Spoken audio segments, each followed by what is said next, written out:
Hey folks, it's Real Honesty with John Ritland. I'm John Ritland. This is the beginning of my top 20 worst WCW rivalries list.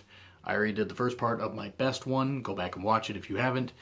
And this is basically just going to be me talking about a slew of really bad rivalries and why I didn't enjoy them, and the time limits between 10 and 12 minutes, so here we go.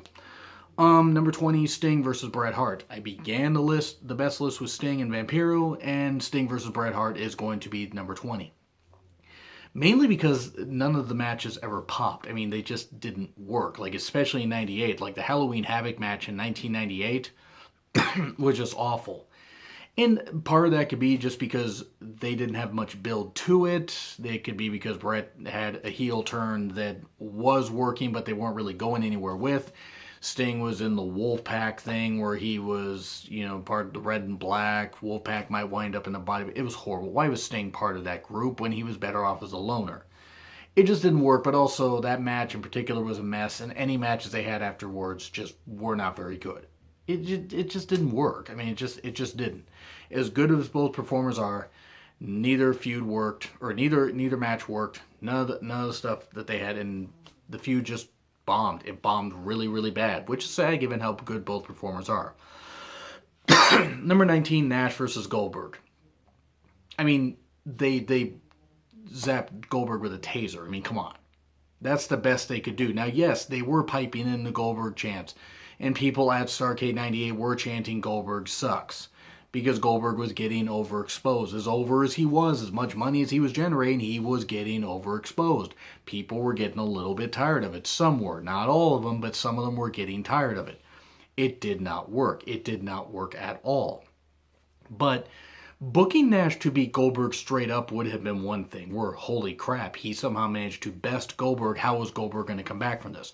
No, instead they had Bam Bam Bigelow do a run-in. Then they had Scott Hall who had just been feuding with Kevin Nash just a couple months before, was dressed like a security guard, tased Goldberg. Punk said it best on the Monday Night War thing. Should we zap him with the taser? Good idea? Not a good idea. It's horrible. Garbage. And it was garbage. I can't do a good Punk impression, but that's just the idea. It was garbage. And it destroyed Goldberg's character. They didn't book him right much after that. He did get his revenge on Nash a bit later. But their feud, which was built up fine up into Starrcade 98, bombed badly. And Goldberg was never the same. Nash booking him and then laying down for Hogan the next week. I mean, that was just shit. I mean, how could you say that really was any good? That was just really, really, really, really bad. And yeah, it did not serve any purpose. It really didn't. It was really shit. I mean, I just couldn't believe it. They destroyed the whole thing and just sank the whole ship. And now we go to number 18, Nash versus Terry Funk. First off, Terry Funk should have not been wrestling on U.S. television in 2000. And him and Nash in particular, because Nash was always injured. Funk, who battled through tons of injuries, and don't get me wrong, could still put on a good match at that time. It was terrible. I think it was sold out 2000. And why? Why was this match happening? I mean, you had all this young talent, and the best you could do was use Kevin Nash against Terry Funk. I mean, my God, it was just horrible. And I mean, I'm blaming creative just as much as I'm blaming anybody else. Just the chemistry just wasn't there, and it was bad. I think it was for the commissionership of WCW, because Funk was a commissioner, and then he lost to Nash, so Nash was suddenly the commissioner. Which fit because Nash was the booker behind the scenes, or at least was the booker for a number of years, or at least a number of months. It was bad. It was a really, really bad feud. Even if it didn't last very long, it deserves its place in this list for being shit. Number 17, the LWO versus Rey Mysterio. The LWO had some good talent, but just never went anywhere because they were underneath guys, unfortunately, as talented as they were. Guys like Hoovy, Eddie, and other Silver King, I believe, was in there. I want to say Psychosis was in there. I think Psychosis was. And they got Ray to join them by hook or crook. But it was like the whole thing. It was like what WWE tried to do with Cena and the Nexus, only the LWO versus Ray went better. Ray just didn't want to be part of the LWO, and even though he was made part of the LWO, he didn't try to help them. He actually tried to undermine them at every turn. But it didn't work because the rivalry got undercut because Eddie had a car accident in late 98, early 99, and that destroyed the whole thing. But yeah, the feud the feud just didn't go anywhere, and there was no conclusion. I mean, and part of that again has to do with Eddie, who unfortunately he got his injuries in the car wreck. But also, the feud wasn't going anywhere before anyway. It just really bombed, which is sad given the talent involved. Number 16, Piper versus Bagwell. They had a damn boxing match. They had a boxing match where Judy Bagwell was in Buff's corner because Bagwell had to have his mom everywhere. That was garbage. And just the boxing match, it was shit. Why was this happening? Why do boxing matches happen in WWE or WCW? None of it worked. I mean, you want to bring in boxers to have them be enforcers, that's fine. They did that in the 50s and 60s and a lot of other companies. AWA, a lot of NWA events and stuff like that all around the country. Texas Wrestling had that kind of stuff. It worked. But trying to have worked boxing matches, just was not any good. I mean, I think the best one that was done was Floyd Mayweather versus The Big Show, and that wasn't even really a boxing match. That was like a boxer versus giant match. And at least that was decently worked, even though Floyd Mayweather's a piece of shit. But yeah, Piper and Bagwell, the feud went nowhere because Bagwell, who I don't really care for, should have gotten the advantage over these, veterans eventually. It just sputtered out of control. I mean, and Bagwell, who had been in WCW since 91, so he'd been there for about 8 years. Piper had been around the world a ton of times and had wrestled in plenty of countries. So I'm not saying that Piper should have beaten Bagwell all the time, but Piper was a legit fighter, unlike Bagwell, who was a little bitch. So this should have gone a whole lot better, and Piper should have won. Because I believe Bagwell won the match. I don't even quite remember who won the match. I just remember it being total shit, and the feud just went absolutely nowhere.